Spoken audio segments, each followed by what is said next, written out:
اعوذ باللہ من الشیطان الرجیم، بسم اللہ الرحمن الرحیم۔ لیکن اب آ رہا خلاصہ، فاتقوا اللہ ما استطعتم واسمعوا واطیعوا وانفقوا خیرا لانفسکم۔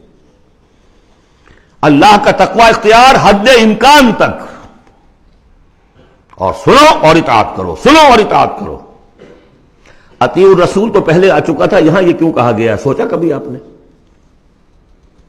اس لیے کہ رسول کی اطاعت، رسول کے زمانے میں رسول کے امیر جس کو مقرر کیا اس کی اطاعت بھی تھی کہ نہیں؟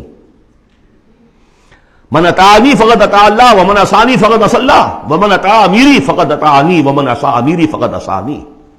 غزوہ احد میں اصل جو معصیت ہوئی تھی، نافرمانی ہوئی تھی، وہ کمانڈر کی ہوئی تھی، جہاں سے کہ تیر انداز ان کے حکم کے باوجود، روکنے کے باوجود چلے گئے تھے۔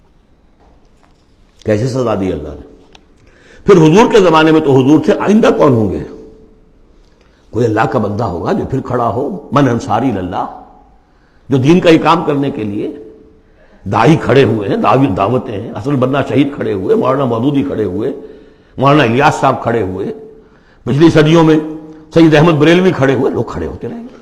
من انصاری اللہ، کون ہے جو میرے ساتھ ہاتھ بٹائے؟ اب آپ دیکھیے اس زمانے میں کون ہے؟ قبول کیجئے، فاسمعوا واطیعوا، پھر اس کا حکم سنیے اور مانیے۔ ڈسپلن پارٹی، ورنہ کیا ہوگا؟ کچھ بھی نہیں۔ عید آزاداں شکوہ ملک و دین، اور عید محکومہ ہجوم مومنین۔ یہ 30 لاکھ کا ہجوم مومنین ہے جو حج میں ہوتا ہے۔ اگر یہ جماعت ایک ہوتی کسی ایک امیر کے نیچے 30 لاکھ کی، ایک امیر، عظیم الشان انقلاب۔ وانفقوا، اور خرچ کرو، خیرا لانفسکم، یہی تمہارے لیے، خود اپنے لیے بہتر ہے، لگا دو جو بھی کچھ دیا ہے۔ وہی دیکھیے جہاں پہ سورہ حدید، آمنوا باللہ ورسولہ وانفقوا مما جعلکم مستخلفین فیہ فالذین آمنوا منکم وانفقوا لہم اجر کبیر ومن یوق شح نفسہ فاولئک هم المفلحون۔ اور جو اپنی جی کے لالچ سے بچا لیے گئے، بخل سے نجات پا گئے، وہی ہیں کہ جو اصل میں فلاح، آخری فلاح کو پہنچیں گے۔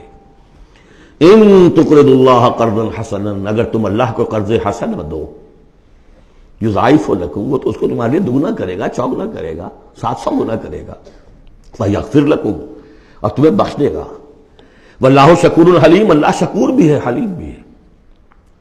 شکور اتنا ہے کہ تم جو بھی کچھ کرتے ہو قدر کرتا ہے کہ میرے بندے نے یہ کیا میرے لیے، اور حلیم اتنا ہے کہ تم نہیں بھی دیتے تو فوراً تمہاری گردن نہیں ناپتا۔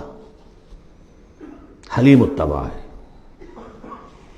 عالم الغیب والشہادہ، وہ جاننے والا ہے کھلے اور چھپے کا، تمہارے سامنے جو کچھ ہے وہ بھی، اور جو تم سے غائب ہے اس کا بھی۔